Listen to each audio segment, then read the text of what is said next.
Thank you, Senator Klobuchar. Chief, just to follow up here on Chairman Klobuchar's question to you about the Protective Intelligence Operations Center. When we're looking at how members receive verified information of possible threats out there or actions that are taking place, I think it's really important to come from you, not from the media. Do we have a written policy on that, on how the communication goes out? I know we get alerts quite often on our text and on our email, but do we have a written policy on that? We do.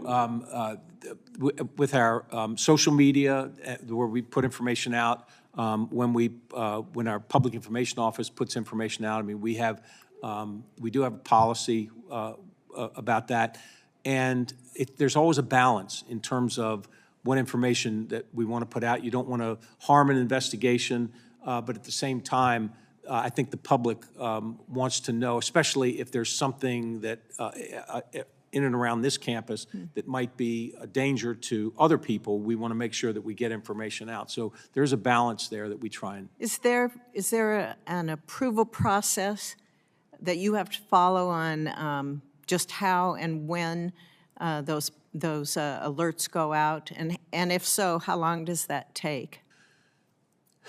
Is that part of a written policy?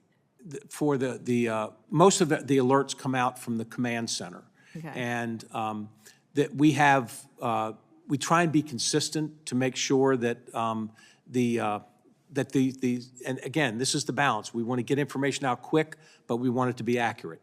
And you ask any police officer, and they'll tell you that the first information you ever get in a crisis is always not quite accurate. It's got a little something wrong with it. So we're trying to get that balance where we get the information out quickly, but make sure it's accurate as well. Okay. And in your opening statement, you referenced mutual aid and being able to work with local law enforcement and state law enforcement. Do you think those relationships are sufficient to meet additional protective needs? And do you anticipate any increase in mutual aid funding? I do. Now, I think the first allotment of funding was pretty significant, and I think we're still able to do what we need to do. But this is going to be, I think, for the foreseeable future, we're going to need the help of these local law enforcement agencies in people's home districts, and we're using them not only in relationship to protection duties, but we're also, when any member is having a town hall meeting and they expect to have some protesters there or whatever, our ability to contact that jurisdiction and say, can you have a couple of officers stand by during this town hall meeting, and by the way, we'll reimburse you for their time, because typically many jurisdictions will say, well, we really don't have the staffing to do it, but if they can pull somebody in off duty, if they can pay somebody overtime to assist us with that, it's a win-win. And so I not only for our protection operations, but just for the safety and security of the folks when they're in their home districts, it's been invaluable. Off the top of your head, do you have any idea how many times you've used that in the last year to be able to contact local law enforcement? I would say hundreds. Now we have sometimes it's a last minute thing, but we also have memorandums of agreement with a fair number of dozens of police agencies that we seem to call on over and over. We use it all the time. Yeah, good, thank you.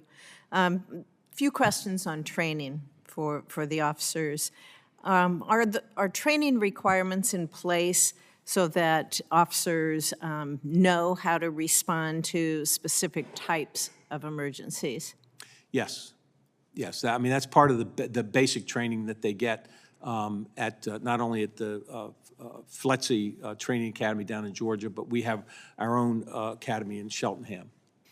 And how many trainings are provided to all officers versus those in special units like the Civil Disturbance Unit? So everybody, all recruit officers go through 6 months of training, and then they go, after that, they go through a few months of field training, and then they're put out on their own. But every officer has to go through in-service, a certain amount of in-service training every year, whether it's firearms, whether it's, and typically we'll do something different each year, but have just retraining on critical issues. But officers have to go through about a week's worth of in-service training each year. Is that pretty standard with other law Yes. enforcement across the Yes. country? Thank you. Very good. Senator Padilla's next, but I think Senator Warner is just